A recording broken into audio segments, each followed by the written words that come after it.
네, 안녕하세요. 이 시간에는 여러분들과 함께 이제 방법론을 좀 다루려고 합니다. 방법론 중에서 고객 중심 경영이 있을 때 어떤 방법론이 있을까를 설명을 좀 드리려고 합니다. 이 방법론이 중요한 거는 제가 처음에 얘기했습니다만, 제가 이제 필로소피가 있고, why라는 게 있고, 그다음에 what, 무엇을 해야 되느냐는 그 활동이 있고, 그다음에 그것을 구체적으로 달성하는 how라고 있죠. 그거의 도구나 툴들이 있습니다. 이 방법론이 중요한 건 뭐냐면요. 실질적으로 그것을 해야 되는데, 근데 우리가 말했던 what이라고 하는 부분들은 다양한 방법으로 이루어질 수가 있고, 그리고 그걸 구체적으로 어떻게 실행할지는 사실 잘 모릅니다. 그러니까 구체적인 결과가 안 나와요. 그 what만 갖고는요. 근데 방법론은 그걸 쓰면 구체적인 어떤 결과도 얻어낼 수가 있어요. 그래서 여러분들이 구체적으로 고객 중심 경영을 할 때 어떤 방법론, how를 쓸 것인가를 아는 것이, 이걸 알아야 여러분들이 그것을 적용할 수 있게 되죠.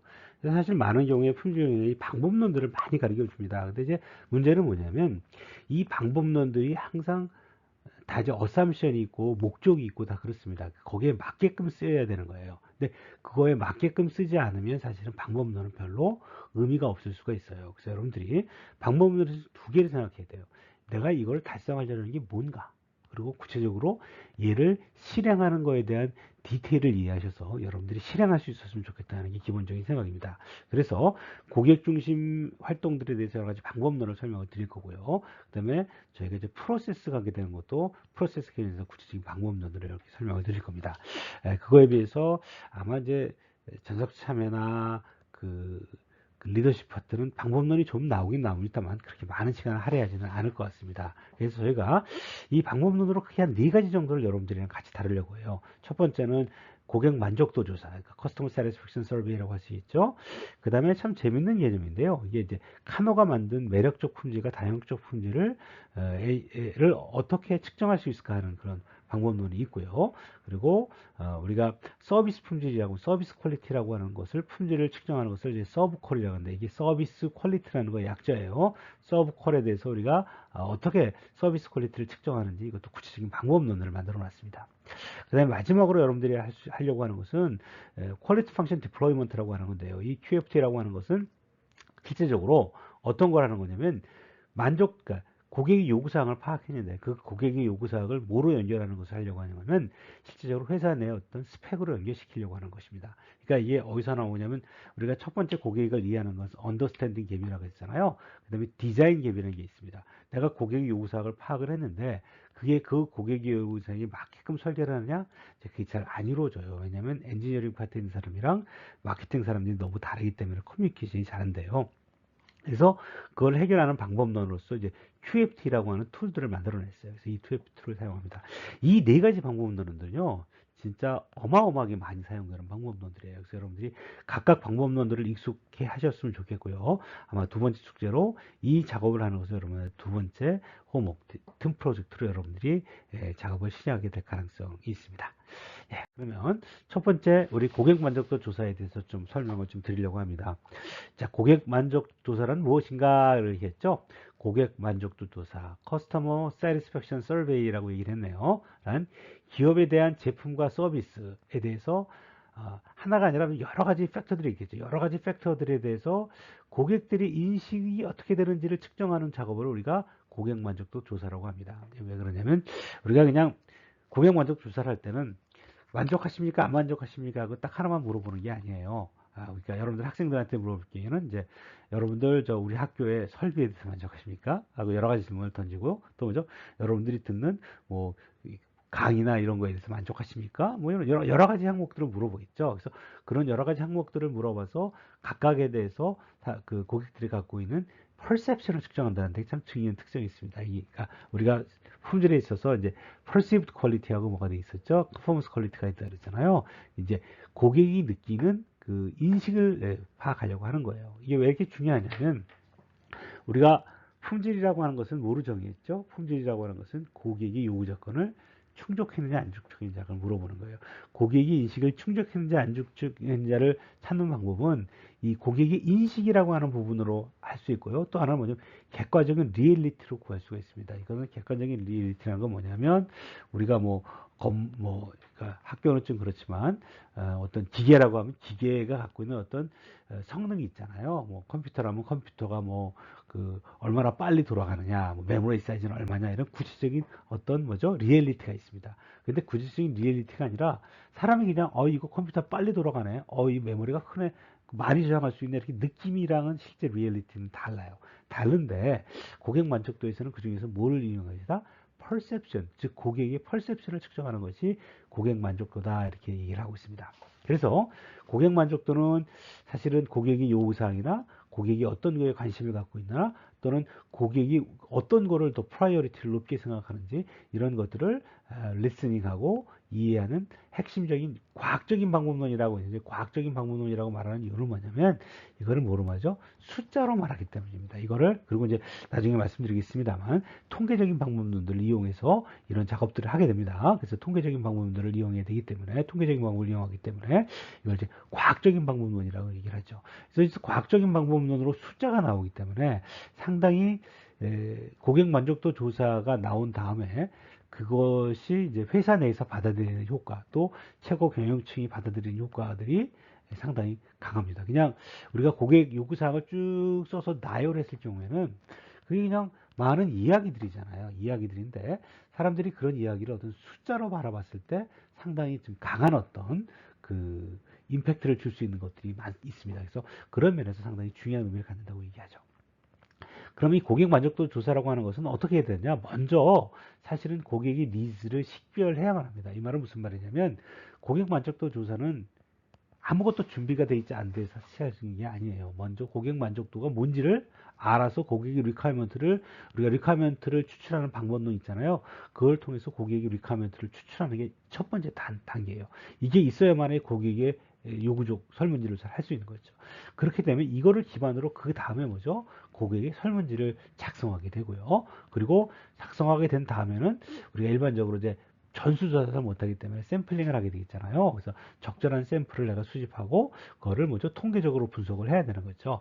통계적으로 분석을 해서 고객 만족도를 뽑아내게 된다면 이 고객 만족도는 하나의 요소가 아니라 여러 가지 요소를 분석하기 때문에 각각 요소에 대해서 어느 부분이 만족도가 제일 낮은지 어느 부분이 만족도가 제일 높은지를 우리가 이해할 수 있잖아요. 거기에 따라서 우리가 어떤 것들을 개선해야 될 것인가 하는 전략을 수립하게 되는 이런 일련의 활동들을 하게 되는 이런 프로세스를 가지는 그런 활동들이라고 생각하실 수가 있습니다.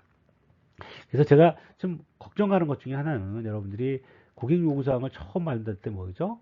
설문조사부터 하겠다 이렇게 얘기를 하는데 설문조사는 사실은 상당히 어떻게 보면 정량적인 데이터를 갖기 때문에 의미가 있어요. 그래서 그걸 하고 싶어 하는데 그걸 하기 위해서는 사실 뭐죠? 고객 요구사항의 분석이라고 하는 미리 일어나는 일들을 어느 정도 수행한 상태에서 진행해야 된다는 것들을 여러분들이 이해해 주셨으면 좋겠습니다. 또 고객 만족도가 갖고 있는 장점은 각 요소별만 분석하는 게 아니라 전체로도 할 수 있고요. 부서별로도 할 수 있어요. 이 말은 무슨 말이냐면 우리가 학교에 대한 만족도를 조사할 때 뭐죠? 임운동하고 뭐죠? 글로벌 캔버스를 따로 분석해요. 그러면 그것들이 어떻게 다른지도 분석할 수 있게 되겠죠. 그 다음에 강의나 이런 거에서 물어볼 때 공대한테 물어보고 어머니열한테 물어보고 이렇게 따로 물으면 각각마다 이렇게 부서별로의 어떤 비교 분석을 할 수 있다는 게 매우 아주 재밌는 특징이라고 말할 수 있어요. 또 그리고 한 번에 하는 게 아니라 올해 하고 내년에 하고 몇 년치를 쭉 연속을 하다 보면 어떻게 되죠? 우리가 만족도가 어떤 부분 좋아지고 있고 어떤 부분 낮아지고 있다는 것을 우리가 분석할 수 있거든요. 그런 추이를 계산할 수 있다는 것도 매우 큰 장점들을 가지게 됩니다. 그래서 사실은 이 고객 만족도 조사라는 것은 고객 입장에서 이런 것들을 뭐죠? 정량적으로 평가할 수 있기 때문에 경량적으로 평가할 수 있기 때문에 경영 지표로 삼기가 좋고 경영 측에서 매우 선호한다는 말을 썼는데 지금 없어졌네요. 경영 측에서 매우 선호하는 그런 방법론으로 자리 잡고 있다는 것이 아주 가장 큰 특징이라고 말씀드릴 수 있겠습니다. 그러면 고객 만족도가 이렇게 모두 좋은 것만 있느냐? 사실 어려운 부분이 있습니다. 왜냐하면 자료의 수집과 분석을 표변을 중심으로 주장하기 때문에 샘플이기 때문에 우리가 통계적 분석을 해야 되는데 이 통계적 분석을 어떻게 신뢰성 있게 하고 있느냐가 되게 중요하죠. 그러니까 통계적인 지식이 없이 잘못 하게 되면 설문조사가 좀 이렇게 오류가 발생하시는 경우가 상당히 많이 발생하고 있습니다. 그리고 아까 설명한 것처럼 이 고객 만족도라는 것은 고객이 인식을 의미하는 것이지 실제 객관적인 현실을 파악하는 것이 아닙니다. 이걸 명확하게 이해해야 합니다. 그래서 사실은 그럼 현실이 더 중요한 게 아닙니까 하고 말하지만 사실 현실도 중요하지만 뭐죠? 고객의 인식도 중요합니다. 이 갭이 크게 발생한다면 이 갭에서 발생하는 문제가 뭐가 되는 거죠? 우리 회사의 어떤 그 개선점을 찾는 되게 중요한 계기를 만들어낼 수 있어요. 그래서 일반적으로 객관적인 현실을 측정하는 쪽으로 가면 엔지니어링적 어프로치가 더 강하다고 본다면 그거에 비해서 고객의 인식을 측정하는 쪽은 약간 어디에 가깝죠? 마케팅 쪽의 그 퍼스펙티브에 가깝습니다. 그래서 이 두 개의 괴리들을 이해하는 것에서 상당히 도움이 됩니다. 그래서 기본적으로 고객 만족도는 고객이 갖고 있는 우리 제품과 서비스에 대한 다양한 요소들에서 그들이 갖고 있는 퍼셉션을 측정하는 그런 활동들이다 이렇게 말씀드릴 수가 있습니다. 그리고요, 지난 시간에 우리가 고객의 로열티라는 말이나 이런 말들을 했는데요, 그 몇 가지 단계로 나눠서 만듭니다. 그러니까 고객 만족도라는 말과 고객 먼저 충성도라는 말을 나눠서 얘기를 합니다. 그러니까 고객 만족도가 먼저 있는 거고 충성도가 뒤에 있는 거로 보통 얘기를 하는데요. 고객 만족도라고 하는 것은 사실 어떻게 보면 약간 이렇게 그 지속적인 개념보다 이제 템포러리한 개념이 좀 있습니다. 그러니까 다음에 우리가 서비스 퀄리티에서 말하는 그 갭 모형에서 말씀드릴 수 있는 것처럼 뭐죠? 이게 기대 대비 인식의 차이죠. 그러니까 기대가 낮으면 뭐죠? 만족도는 그렇게 나쁘지 않을 수 있어요. 그런데 이런 것들이 지속적으로 연결되게 되면 고객 만족도가 이게 약간 트랜잭션으로 한다고 한다면 그것이 어떤 좀 롱텀이 되는 기업에 대한 고객의 애티튜드로 변하게 됩니다. 애티튜드. 그러니까 어떤 그렇구나 이런 애티튜드로 변하게 되고요.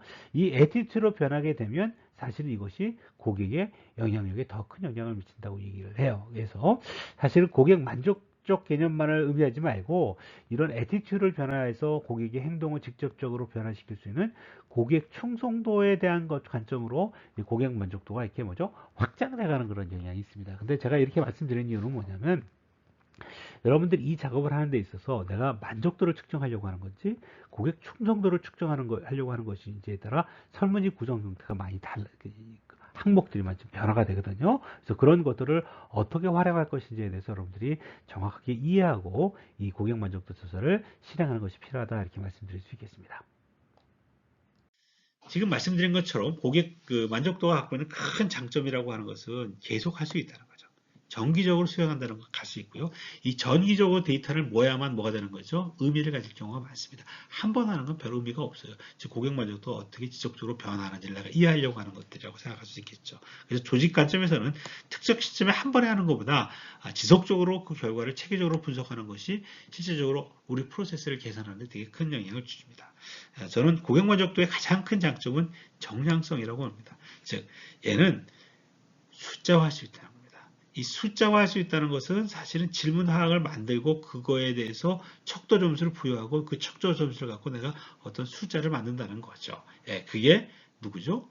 CEO나 외부의 어떤 설명을 할 때 매우 중요한 장점을 갖고 있습니다. 그렇지만 이 정량성을 갖고 있다는 특징 자체를 못 의미한다고요?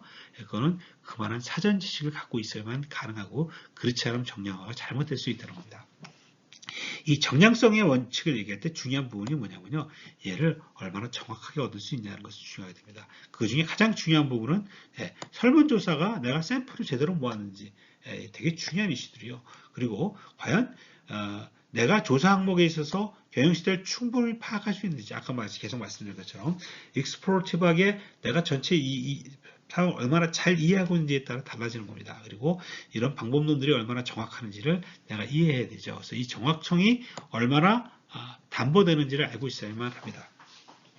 그래서 설문조사를 할 때 샘플 사이즈를 얼마로 할 건데 먼저 설문지는 어떻게 만들 건데 샘플 사이즈는 얼마로 할 건데 나온 데이터를 어떻게 분석할 건데 이런 방법론들에 대한 이해를 정확하게 알고 있는 상황에서만 고객 만족도 분석은 어떤 의미를 갖고 있을 수 있다 이렇게 말씀드릴 수 있겠습니다.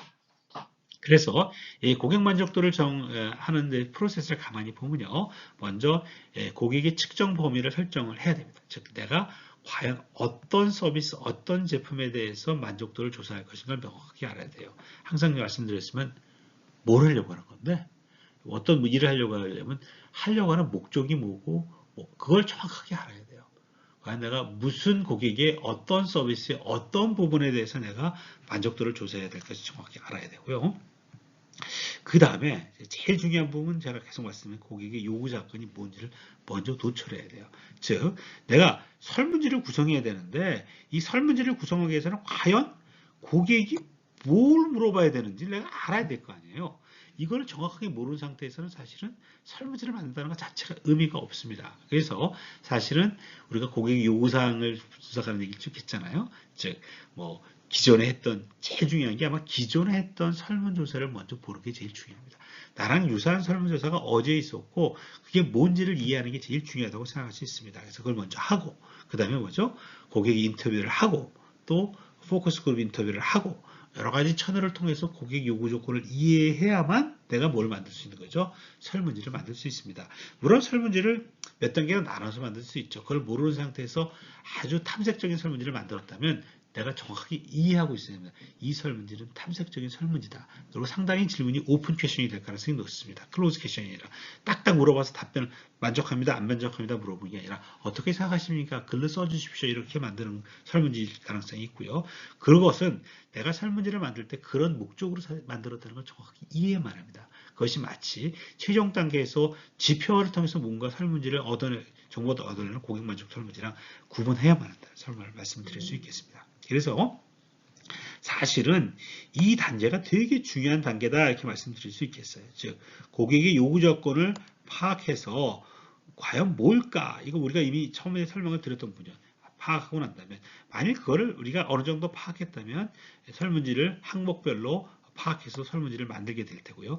재구매 의상이라고 내가 조금 설명할게요. 설문지를 구성할 때는 그게 한 세 가지 섹터로 나눠서 구성하게 되는데요. 즉 인적 요구사항을 설명하는 것과 실제 내가 항목별로 뭘 물어볼 것인가가 마지막으로 이제 설문을 종합한 재구매 의상이나 전체적인 만족도를 물어보는 그게 세 가지 파트로 나눠서 설문지를 만들게 됩니다. 설문지를 돌리게 되는데 그렇게 설문을 만들게 되면 이 설문지에 따라서 우리가 완성된 설문지로 설문조사를 실시합니다. 여기서 어떤 사람을 설문할 건지 몇 명이나 설문할 건지 이런 것들이 되게 중요한 게 될 테고요. 그게 끝나고 나면 우리가 설문 결과에 대한 분석과 해석을 통해서 전략적으로 활용할 수 있는 작업을 진행하게 됩니다. 물론 이 부분은 우리가 일반적으로 통계적인 분석 방법에서 설명할 수 있다고 생각합니다. 한 예를 들어서 고객 만족도를 분석하는 이유를 보면 크게 보면 이거는 이제 어떤 은행의 예라고 한다면 제가 아까 말씀드렸지만 구분이 된다 그랬죠. 즉 상품에 대한 금융 상품에 대한 또 서비스에 대한 또는 기업 이미지에 대한 설문이 나올 테고요. 그 각각은 또 더 구체적인 설문지로 이렇게 나눠져서 설문을 나눠서 진행할 수 있는 방법으로 진행되게 된다고 말씀드렸습니다. 이것도 이제 설문지 조사한 한 사례인데요. 요거는 이제 어디죠?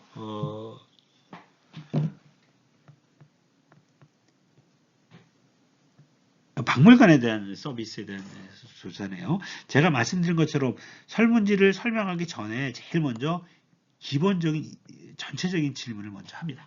그러고 난 다음에 물론 그거 이전에 뭐죠? 내가 왜 설문지를 돌렸는지에 대한 설명서를 써요. 이게 서비스를 잘하려고 하는 겁니다. 절대로 정보가 밖으로 새나가지 않습니다. 컨피덴셜한 걸 다 보장하겠습니다. 물어보고 난 다음에 여러분들의 개인적인 정보를 물어봅니다. 때에 따라서는 나이가 어떻게 되십니까? 사용해 보신 적이 있습니까? 이런 여러 가지 질문을 합니다. 이건 왜 물어보냐면요. 나중에 분석 결과를 세그멘테이션해서 분석해 볼 필요가 있기 때문에 이런 그 인적 사항이나 어떤 기본적인 서비스를 받는 거에 대한 기본적인 사항을 설명을 하고요. 그 다음에 기본적으로 구체적인 설문을 돌리게 됩니다. 구체적인 설문을 돌릴 때는요, 일반적으로 아까 말씀드렸지만 체계화를 시켰지 않습니까? 그 체계화된 내용에 따라서 나눠서 설명합니다. 이 이그젠플에서는 첫 번째 입장권 발매에 대한 이슈, 정보를 어떻게 이슈하는 이슈, 서비스 경험에 대한 이슈, 부대 시설에 대한 이슈로 나눠서 설명을 하고 있고요. 이렇게 나눈 섹터 안에서 구체적인 질문을 던지게 되죠. 이 구체적인 질문에 대해서 만족한다, 안 만족한다는 것을 질문하게 되는 이게 메인 파트라고 말씀드릴 수 있겠고요. 이런 메인 파트를 만드는 작업 자체가 되게 중요한 거고요. 이런 메인 파트라는 것은 이미 요구 조건을 정확하게 이해했기 때문에 만들어지는 부분이라고 말씀드릴 수 있겠습니다. 이렇게 설문지를 만들고 난 다음에 그다음에 마지막에는 종합적인 만족도를 물어봅니다.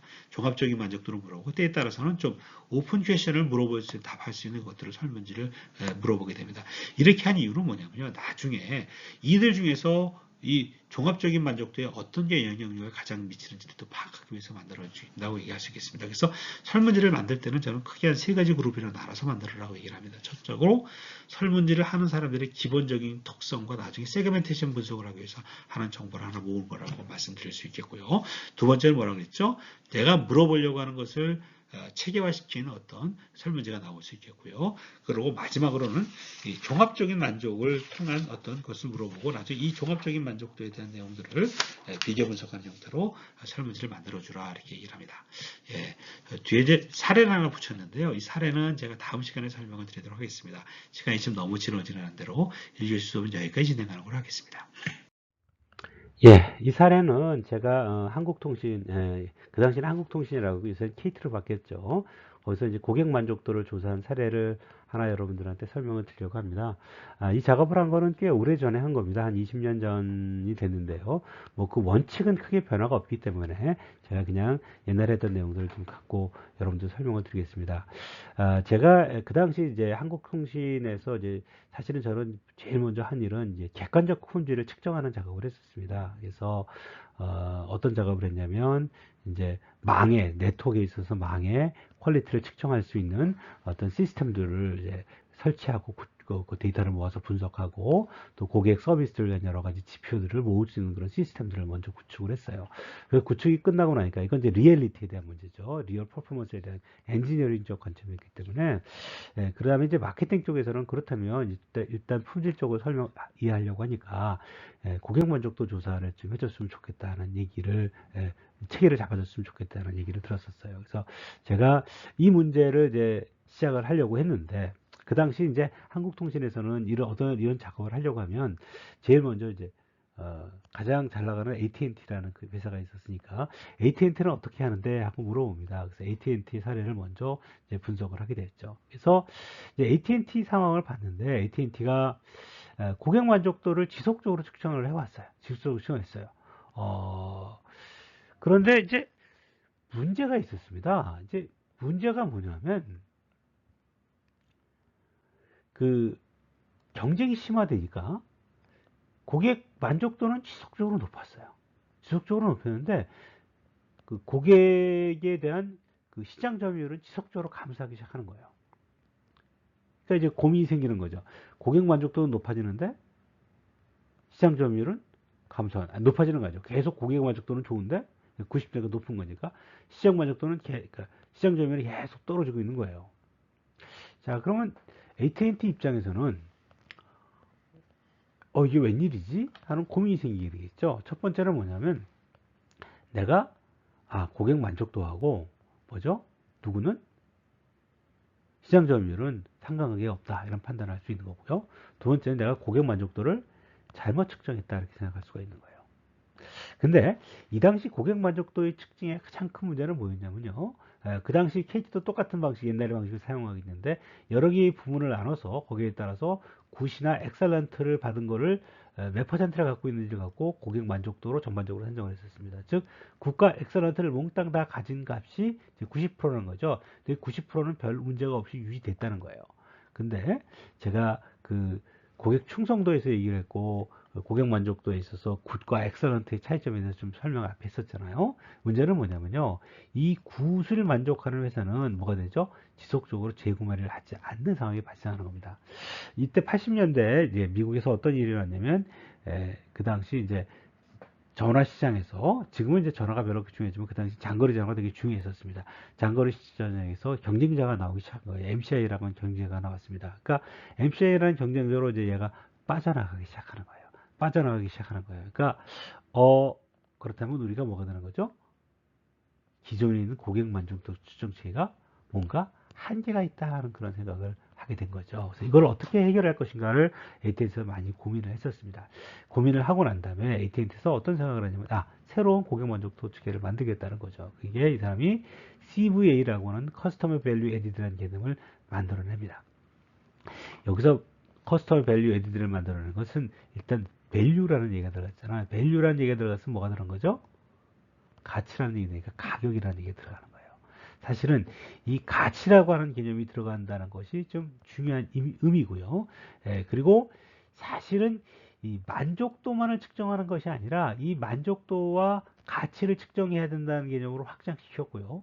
또 아까 말씀드린 건 뭐죠? 이 가치도 또 뭐에 따라서 경쟁사와의 상대적인 가치가 뭐냐를 고객 인식이 뭐냐 하는 것을 중요시 여기는 것을 파악을 해야 된다는 거죠. 그래서 사실은 기업이 시장 점유율에 영향을 미치고 우리 회사의 어떤 그 이익에 영향을 미치려고 한다는 것은 단순하게 고객이 만족하냐 안 만족하냐 그것도 뭐죠 굿이나 엑설런트로 말하는 비율을 만드는 이 방법은 잘못된 방식이고 이 방법으로는 더 이상 경쟁 상황에서는 이루어질 수가 없고 뭐죠 밸류 개념을 집어넣어야 되고 이 밸류 개념에 뭐죠 타사와의 경쟁의 개념을 집어넣어줘야 된다는 생각을 하기 시작했습니다. 그래서 이것을 고려한 개념을 우리가 커스터머 밸류 에디드라고 하는 새로운 개념으로 만들어냈고 그 새로운 개념으로 설문지를 만들어서 실제적으로 이 설문을 돌려서 이 연관관계를 분석하기 시작했습니다. 그래서 CV에 대한 산출이라고 하는 것은 우리가 일반적으로는 서비스에 대해서 고객의 속성과 중요도를 평가하는 것 자체만을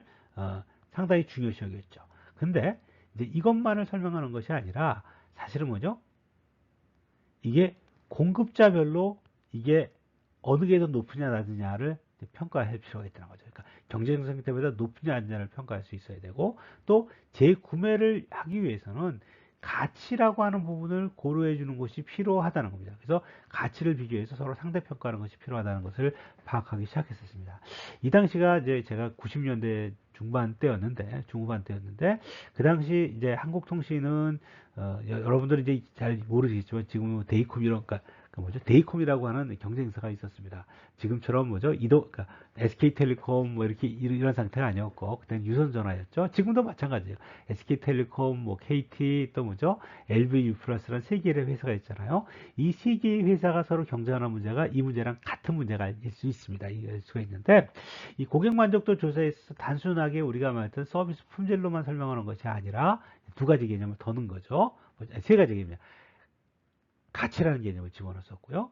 그 다음에 경쟁사 대비 인식이라는 걸 집어넣었고요. 그리고 품질이라는 개념도 약간 좀 확장해서 진행을 하기로 결정을 지었습니다.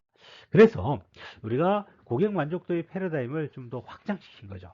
이전에는 우리가 뭐 말을 했냐면 통합 품질이라는 개념과 그러니까 기술적 품질이라는 개념과 뭐죠? 고객 서비스 품질이라는 두 가지 개념만을 했었어요. 기술적 품질에는 일반적으로 통합 품질과 뭐 부가 기능이나 여러 가지 기술적 능력 이런 거죠. 이게 이제 이름하여 우리 공대생들이 하는 관리하는 그런 일들이라고 할 수 있겠고요.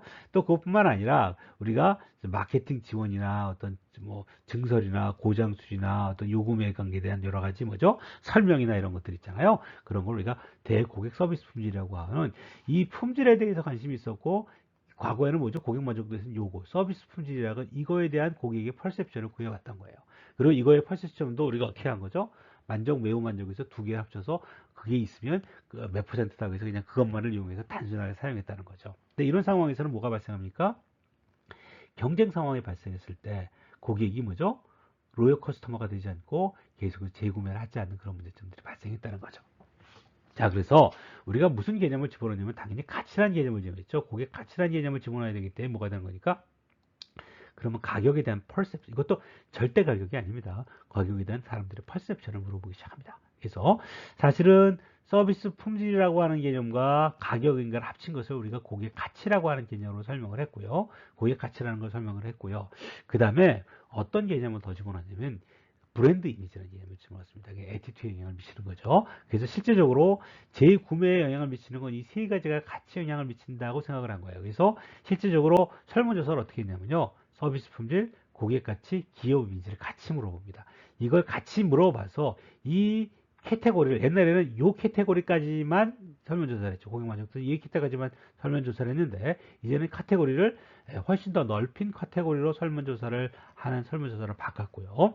그리고 두 번째 바꾼 거는 또 뭐였냐면 아까 말씀드린 것처럼 우리 것만 분석한 게 아니라 뭐랬죠? 경쟁사를 물어봅니다. 경쟁사를 어떻게 물어보죠? 예, 그냥 물어보면 돼요. 설문조사의 좋은 점은 그거예요. 내가 사실은 다른 회사의 망을 측정할 수도 없고 다른 회사의 고객 서비스 품질을 객관적으로 측정할 수는 없습니다. 그렇지만 뭘 물어볼 수 있어요? 고객이 뭘 쓰십니까? 내가 SK텔레콤을 씁니까? 그럼 SK텔레콤에서 이러이러한 걸 어떻게 생각하십니까? 그 주문하면 답변하고요. KT에서는 어떻게 물어보면 답변할 수 있게 되겠죠. 그것을 물어봐서 그걸 상대 비교해서 우리가 그 작업들을 시작하게 됩니다. 그래서 요거는 제가 그 중에서 기술적 품질하고 고객 서비스 품질에 대한 것만을 제가 써놨죠. 써놔서 이것들에서 통합 품질에 대해서는 더 자세한 질문들을, 이건 자세한 질문들을 던지게 됩니다. 자세한 질문을 던지게 되고, 당연히 가격이나 먼저 브랜드에 대해서 또 똑같이 자세한 질문들을 던지게 되죠. 그래서 여러 개의 질문들을 만들어서 이 질문들에 대해서 우리가 취합해서 고객 만족도가 어떻게 되는지를 우리가 물어보게 됩니다. 이걸 다 물어보게 되면 실질적으로 우리가 뭘 할 수 있겠습니까? 네, 이거는 뭐죠? 그 당시에 시외 전화가 있고 국제 전화가 있었어요. 그 시외 전화 써야 됐을 전반적인 만족도로 시외 전화라고 하는 것에 QoS 가격, 이미지라고 하는 커다란 카테고리가 그러니까 이 값들은 제가 나름대로 가중치를 줘갖고 다 구해내겠죠. 그러니까 이건 통합 품질과 서비스 품질을 같이 가지고 있는 거에 내가 한국통신에는 점수가 얼마다, 또 뭐죠? 데이컴한테 물어보면 데이컴은 얼마가 얼마다 하는 값이 나오죠. 마찬가지로 뭐죠? 가격에 대한 것도 한국통신에 대한 걸 물어본 거고 데이컴에 대해서 물어본 걸 구할 수 있겠고요. 기업 이미지에 대한 것도 물어볼 수 있는 거죠. 이게 지금 제가 한국통신이랑 데이컴이라고 말했지만 이게 뭐죠? SK텔레콤, KT 뭐죠? LG U+를 다 물어볼 수 있는 거예요. 이 내용들이 물론 항목들은 바뀌겠지만 기본적인 틀은 같을 수 있죠. QoS라고 하는 것과 가격이라는 것, 이미지라는 걸 같이 물어볼 수 있고 이것들에 대해서 각각 회사들마다 이 비교 분석을 할 수가 있게 되는 거죠. 그리고 좀 더 구체적으로 봐서 내가 통합품질이라고 하는 QoS라고 하는 것을 보려고 할 때는 그 밑에 단계인 통합품질은 어떻게 되고 기술력은 어떻게 되고 마케팅은 어떻게 되고 과금 체계는 어떻게 되고 과금 체계에 대한 만족도는 어떻게 되고 하는 것을 구체적으로 항목동으로 물어볼 수 있고 더 세분적으로 물어볼 수 있다면 우리가 어디에서 문제가 발생하고 있고 어떤 문제를 우리가 개선할 수 있는 것이 좋으냐 이런 것들을 비교 분석할 수 있는 좋은 자료가 될 수 있다고 말씀드릴 수 있겠습니다. 또한 뭐가 되는 거예요? 이거는요. 제가 어떤 걸 했냐면 경쟁사가 아니라 경기사업본부냐 대구나 경북사업본부냐 전주나 전북사업본부냐에 대해서 각각 통합품질 기술력 마케팅 과금에 대해서 어떻게 고객들이 느끼고 있는지를 내가 분석할 수 있죠. 이건 국제전화이네요. 국제전화에 대해서 똑같은 이런 분석을 할 수 있기 때문에 내가 다양한 형태로의 분석이 정량적으로 가능하다는 이것이 이 통계치 및 가장 큰 장점이라고 할 수 있겠습니다. 근데 이제 문제가 뭐냐면요. 이게 샘플링 데이터예요. 이 값이 뭐죠? 통계적으로 유의미한 차이가 있는지는 이 숫자만 갖고 알 수가 없죠. 그래서 사실 이걸 분석했을 때 이렇게만 보여주는 게 아니라 사실 우리는 뭐가 필요하죠? 통계적인 분석의 어떤 밸리디티를 정확히 이해하는 것들이 필요합니다. 그리고 아까 말씀드린 것처럼 이건 인식이기 때문에 인식과 리얼리티의 어떤 차이가 발생한다면 거기에 따라서 어떤 이슈가 발생하는지를 고민해 볼 필요가 있다고 말씀드릴 수 있어요. 그리고 더 중요한 것 중에 하나 뭐죠? 이걸 한 해만 하면 안 돼요. 그래서 일반적으로 우리가 이제 품질 예산 같은 거 심사를 나가게 되면요. 몇 년치를 보여달라 그래요. 몇 년치를 보여주고 그 몇 년치 값이 어떻게 변하고 거기에 따라서 어떻게 대응을 하고 있는지를 이제 질문을 해봅니다. 이런 것들에 따라서 회사가 얼마나 고객 만족도에 잘 대응하고 있는지를 이해할 수 있다. 이렇게 말씀드릴 수 있습니다.